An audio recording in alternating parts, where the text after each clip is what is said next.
വതആല ശുദ്ധ ഖുർആനിലൂടെ പറയുന്നു, വല്ലദീന യക്നിസൂന الذهب والفضة لا ينفقونها في سبيل الله فبشرهم بعذاب أليم. ആരാണോ സ്വർണവും വെള്ളിയും സമ്പാദിച്ചു വെക്കുന്നത്, വലാ യുൻഫിഖൂനഹാ ഫീ സബീലില്ലാഹ്, അല്ലാഹുവിന്റെ മാർഗത്തിൽ അവരതിനെ ചെലവഴിക്കുകയുമില്ല. അങ്ങനെ സ്വർണവും വെള്ളിയുമെല്ലാം സമ്പാദിച്ചു വെക്കുന്ന ആളുകൾക്ക് ഫബശ്ശിർഹും ബിഅദാബിൻ അലീം, വേദനാജനകമായ ശിക്ഷ അവരെ കാത്തിരിപ്പുണ്ട് എന്ന് നബിയെ നീ അവർക്ക് സന്തോഷവാർത്ത അറിയിക്കുക.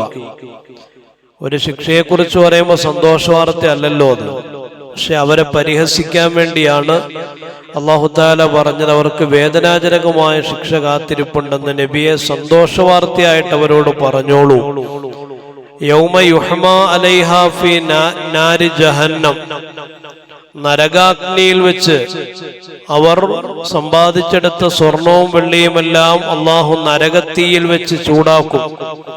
എന്നിട്ട് ഫതുഖ്വാ ബിഹാ ജിബാഹുഹും വജുനൂബുഹും വളുഹൂറുഹും, ആ ചൂടാക്കിയത് അവരുടെ നെറ്റികളിലും അവരുടെ പാർശ്വങ്ങളിലും അവരുടെ മുതുകുകളിലും വെച്ച് അല്ലാഹു അത് ചൂടുപിടിപ്പിക്കും.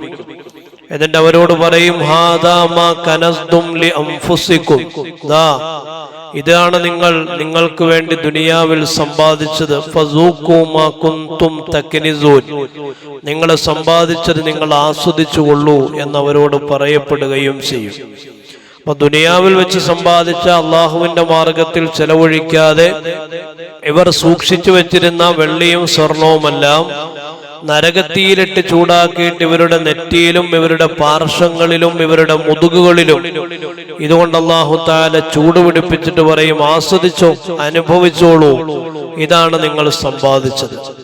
ഒരു ഹദീസിൽ നബി സല്ലല്ലാഹു അലൈഹി വസല്ലം തങ്ങൾ പറഞ്ഞു, മൻ ആതാഹുല്ലാഹു മാല, അല്ലാഹു തആല ഒരാൾക്കൊരു സമ്പത്ത് നൽകിയിട്ട് ഫലം യുഅദ്ദി സകാത്ത, അവൻ ആ സമ്പത്തിൽ നിന്ന് സകാത്ത് നൽകാതിരുന്നാൽ, മുസ്സില ലഹു മാലുഹു യൗമൽ ഖിയാമത്തി ശുജാഅൻ നഖറ, നാളെ ഖിയാമത്ത് നാളിൽ ആ സമ്പത്ത് കറുത്ത പുള്ളികളുള്ള വിഷപ്പാമ്പായിട്ട് മാറുകയാണ്.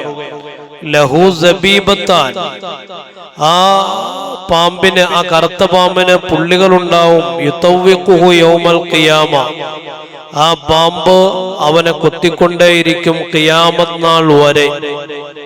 അവന്റെ കവിളുകളിൽ കൊത്തും, അവന്റെ കഴുത്തിൽ ചുറ്റിയിട്ട് അവന്റെ കവിളുകളിൽ ആ പാമ്പ് കുത്തിക്കൊണ്ടേയിരിക്കും. എന്നിട്ട് അവനോട് ആ പാമ്പ് പറയും, ആ പാമ്പ് സംസാരിക്കും, അന മാലുക് അന കൻസുക്, ഞാൻ നിന്റെ സമ്പത്താണ്, ഞാൻ നീ ശേഖരിച്ചു വെച്ചതാണ് എന്ന് ആ പാമ്പ് പറയുമെന്ന് സയ്യിദുനാ റസൂലുള്ളാഹി സ്വല്ലല്ലാഹു അലൈഹി വസല്ലം. ഈ ഹദീസിലൂടെയും ഈ ആയത്തിലൂടെയും നബി സല്ലല്ലാഹു അലൈഹി വസല്ലം തങ്ങൾ പഠിപ്പിക്കുന്നത് പ്രധാനപ്പെട്ട ഒരു വിഷയമാണ്. ധനത്തിന്റെ സമ്പത്ത് സക്കാത്തിനെ കുറിച്ചാണ് ഇതിലൂടെ നബി സല്ലല്ലാഹു അലൈഹി വസല്ലം ഓർമ്മപ്പെടുത്തുന്നത്. ഒരു വിശ്വാസിയെ സംബന്ധിച്ചിടത്തോളം അവന് സമ്പാദിക്കാനുള്ള അനുവാദം ഇസ്ലാം നൽകുന്നുണ്ട്. ഹലാലായത് എത്രയും സമ്പാദിക്കാം.